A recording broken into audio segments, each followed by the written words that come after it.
Somo letu la leo linasema sifa za kiongozi. Kutoka 18 fungu la 21. Zaidi ya hayo utajipatia katika watu hawa. Utajipatia katika watu hawa. Watu walio na uwezo. Watu wenye uwezo. Wenye kumcha Mungu. Watu wacha Mungu. Watu wa kweli. Watu wa kweli. Wenye kuchukia mapato ya udhalimu. Watu wenye kuchukia mapato ya udhalimu. Ukawaweka juu yao. Uwaweke juu yao. Wawe wakuu wa maelfu. Achia tu hapo. Yes. Sifa zilizotajwa hapa ndizo ninazotaka kuongea na ninyi leo. Unapokuwa kiongozi, uwezo uliosemwa sio wa pesa. Ni uwezo ambao unaweza ukachanganua mambo yakaenda vizuri, lakini hatuongelei kwamba awe na pesa ndio awe kiongozi wetu. Na mambo yaliyotajwa hapo yote yanatakiwa yaonekane kwa kiongozi. Sifa hizo ni za kiongozi, usizitupe. Usiende kinyume na kauli ulizosema, uwe mkweli. Wewe kama kiongozi usitakiwi kuchukua vitu visivyo halali vya kwako. Ukichukia mapato ya udhalimu, hautakula zaka. Bwana Yesu asifiwe. Hivi udhalimu unaofanywa kwa watu wengine na ule udhalimu unaofanya kwa Mungu, upi udhalimu mbaya? Yaani unamuibia aliyekupa. Wewe una akili kweli? Mtu amekupa yeye, alafu unamuibia. Uchukie vitu hivyo. Simama useme cha Mungu kinaenda kwa Mungu. Hiki ni cha Mungu. Na kama una mali ya mtu na unayo hapo, umpe. Mtu akikutuma kupeleka pesa yake ifike. Mzee, fikisha. Kiongozi, fikisha. Wakati watu wanapochaguliwa kuwa viongozi wa watu, wanatakiwa watu wawe waaminifu, wacha Mungu, waliojawa roho wa Mungu, wa kweli. Tunakuweka juu ya jambo takatifu ukiwa unajawa na roho.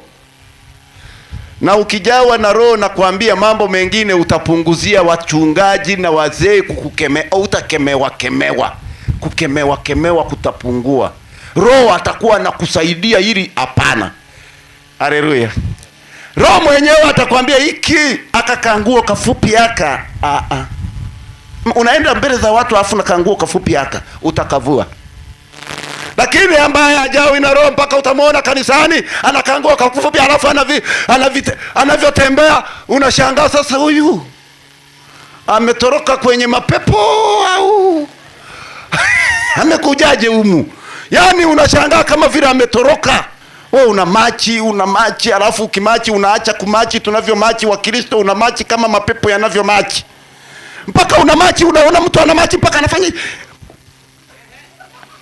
yaani ana machi hapo eti ana machi mpaka alafu mwingine akimachi mpaka unaona hata kichwa kinaanza kama pepo vile, pepo anatikisa la kichwa kabisa, anatikisa la kichwa na machi. Una machi nini kiongozi wa kanisa? Una machi nini hiki? Wewe ni kiongozi, unajua wewe ni kiongozi.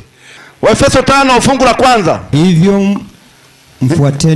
Hivyo mfuateni Mungu. Kama watoto wanaopendwa. Kama watoto tunaopendwa.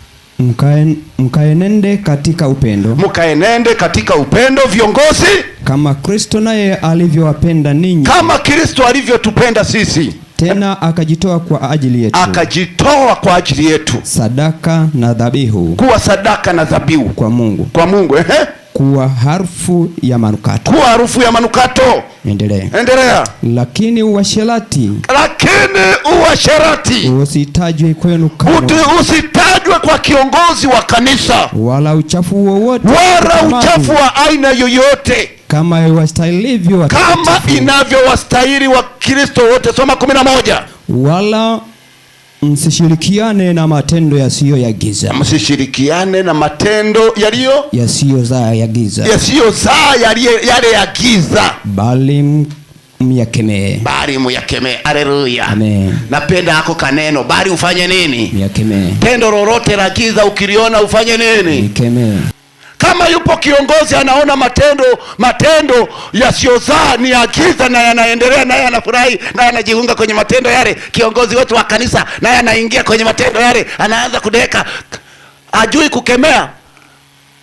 Mumefuga mifugo ambayo sio haistahili upande wa Mungu. Sisi ni viongozi, jambo lisilostahili linaloleta matendo ya giza likemewe kwa jina la Yesu. Ukimachi kama mtoto wa Mungu. Ukiimba, imba kama mtoto wa Mungu. Ukihubiri, hubiri kama mtoto wa Mungu. Vaa kama mtoto wa Mungu. Ukitembea, tembea kama mwana wa Mungu.